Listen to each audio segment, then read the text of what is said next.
बिस्मिल्लाहिर्रहमानिर्रहीम। अस्सलाम वालेकुम व्यूअर्स, आप देख रहे हैं डाइनिंग और जी मैं आपको करीब से दिखाती हूँ। देखिए बेहतरीन दानेदार टेक्सचर है और जायका ऐसे जैसे ढेर सारा खोया डाला हो। गाजर का हलवा हमेशा दानेदार ही अच्छा लगता है, तो क्रश किए बगैर, मैशर के बगैर खोए का भी बिल्कुल इस्तेमाल ना किया जाए। स्पेशल ट्रिक के साथ हलवा किस तरह से बनाया जाए, ये रेसिपी आज मैं आपसे शेयर कर रही हूँ।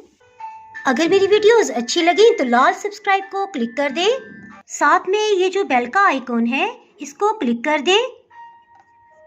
इसको क्लिक करने से आपको मेरी हर नई वीडियो का नोटिफिकेशन सबसे पहले फ्री में मिलेगा। इस मजेदार सी रेसिपी को बनाने के लिए गाजर 1 किलो की मिकदार में हम इस्तेमाल कर रहे हैं। गाजरों को अच्छी तरह से धो के इसका छिलका उतार लिया है। सिंपली गाजर को इस तरह से कटिंग कर लेंगे, थोड़े से मोटे पीसेस रखेंगे। 3 पीसेस का ज़्यादा बड़ा साइज है, बस सेंटर से इस तरह से कट लगा लेंगे।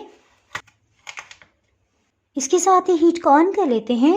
हीट को मीडियम लो ऑन कर लिए रेसिपी झटपट से बन जाती है। शुरू में गाजरों को भूनने के झंझट में नहीं पड़ेंगे। खोए का दाना अच्छा दानेदार बने, इसके लिए फुल क्रीम मिल्क हम इस्तेमाल कर रहे हैं। 1 किलो गाजर है तो 2 किलो दूध हम इसमें डाल रहे हैं। इसके साथ ही 4-5 इलायचियों को छिलके समेत पीस लिया है। छिलके समेत इलायची को जब पीसा जाता है उसकी बहुत ज़बरदस्त खुशबू आती है। 200-300% इसकी खुशबू बढ़ जाती है। ये बॉइलिंग पॉइंट पे आ गया, एक दफ़ा इसे मिक्सअप कर देंगे और लकड़ी की चम्मच को इसके अंदर ही रहने देंगे। ढक्कन से कवर कर देते हैं। ये देखिए चम्मच रखने की वजह से ढक्कन और पैन के दरमियान में गैप है, स्टीम निकलती रहेगी, दूध बॉयल होकर नीचे नहीं गिरेगा। इसे चेक कर लेते हैं। ऐसा ऐसा दूध खत्म होता जा रहा है और खोया बनता जा रहा है। ये देखिए इसमें खोए का दाना, इसे चेक कर लेते हैं, बिल्कुल नरम हो गई है। अब हर 5 मिनट के बाद इसमें लाजमी चम्मच चला देंगे। हीट को बिल्कुल लो ही रखा हुआ है। चम्मच से बस इस तरह से मैश करते जाएंगे। ये देखिए कितनी आसानी से ये टूट रही है। ये देखिए चम्मच से मैश करने की वजह से इसकी लुक बिल्कुल इसी तरह से आएगी जैसे हमने गाजर को कश करके इसमें डाला हो। इसमें हम अच्छी क्वालिटी की शक्कर का इस्तेमाल करें। 8 खाने वाले चम्मच इस तरह से भर के लेंगे। इसी स्टेज पे गुड़ या शक्कर आपको जो भी पसंद हो इसमें डाल दें। ये देखें कितना ज़बरदस्त इसका टेक्सचर बन गया है। जो भी ड्राई फ्रूट्स आपको पसंद हो इसमें शामिल कर दें। इसमें से दूध तकरीबन ख़त्म हो गया है।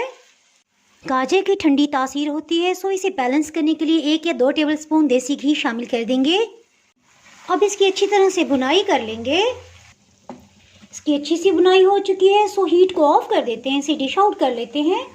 जी मैं आपको करीब से दिखाती हूँ। देखिए बेहतरीन दानेदार टेक्सचर है और जायका ऐसे जैसे ढेर सारा खोया डाला हो।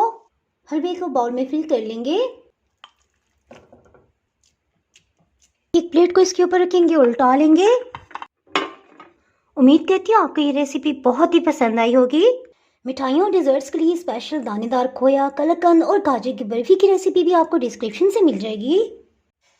इसके साथ ही जनाब अगर आप मेरे चैनल पे नए हैं और चैनल को अभी तक सब्सक्राइब नहीं किया तो फटाफट से सब्सक्राइब कर दें। बेल आइकन प्रेस करना बहुत ही ज़रूरी है, इसके बाद आपको मेरी नई अपलोड होने वाली वीडियो का नोटिफिकेशन नहीं मिल पाएगा। तो हमें याद रखें वीडियो लाइक और शेयर करना बिल्कुल भी ना भूलिएगा। इसके साथ ही मैं इजाज़त चाहती हूँ। अल्लाह हाफिज़।